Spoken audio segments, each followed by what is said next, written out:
Hello friends, welcome to our channel.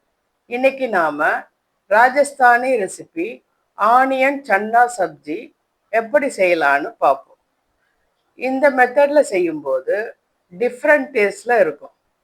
இது சப்பாத்தி, நான், ரோட்டி, பூரி இதுக்கு ஏற்ற ஒரு சைட் டிஷ். முதல்ல ஒரு கப் கடலைப்பருப்பு 2 முறை அலசி 3 மணி நேரம் ஊற வச்சுக்கலாம். ஒரு பேன்ல 2 கப் தண்ணி ஊற்றி அதில் தேவையான அளவு உப்பு, 1/4 ஸ்பூன் மஞ்சள் தூள் ஆட் பண்ணிக்கலாம். நெக்ஸ்ட் ஊற வச்ச கடலைப்பருப்பை ஆட் பண்ணிக்கலாம். 10 நிமிஷம் ஸ்லோ ஃப்ளேமில் வச்சு வேக வச்சுக்கலாம். குக்கரில் வேக வைக்கக்கூடாது.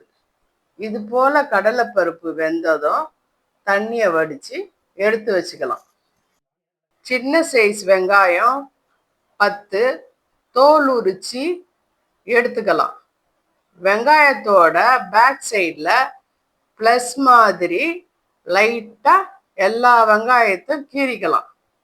அடுத்து பேனில் 3 டேபிள் ஸ்பூன் எண்ணெய் ஊற்றிக்கலாம். எண்ணெய் காஞ்சதும் எல்லா வெங்காயத்தையும் ஆட் பண்ணிக்கலாம். சிம்மில் வச்சு அப்பப்போ திருப்பி 2 பக்கம் ஃப்ரை பண்ணிக்கலாம். ஜாரில் கட் பண்ண 2 வெங்காயம், 3 பச்சை மிளகாய், 10 பல் பூண்டு, 1/2 டேபிள் ஸ்பூன் கட் பண்ண இஞ்சி, கட் பண்ண தக்காளி 2, முந்திரி 10 எல்லாத்தையும் கொரன்னு அரைச்சி எடுத்து வச்சுக்கலாம்.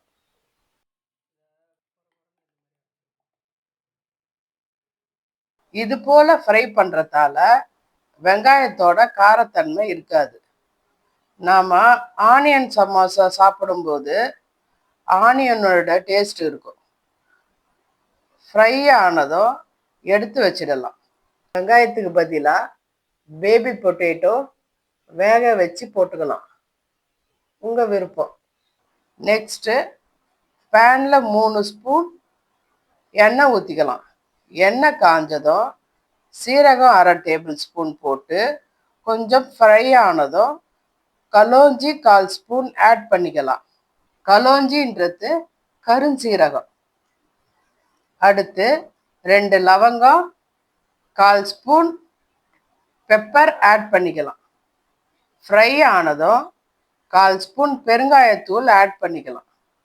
அரைச்ச மசாலாவை ஆட் பண்ணிக்கலாம்.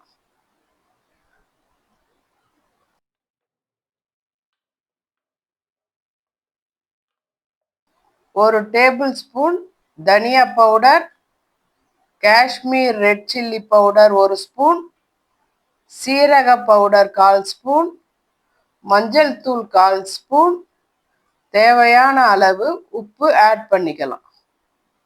அடுத்து திருவண தேங்காய் 2 டேபிள் ஸ்பூன், கஸ்தூரி மேத்தி 1/2 டேபிள் ஸ்பூன் ஆட் பண்ணி 3 நிமிஷம் குக் பண்ணிக்கலாம்.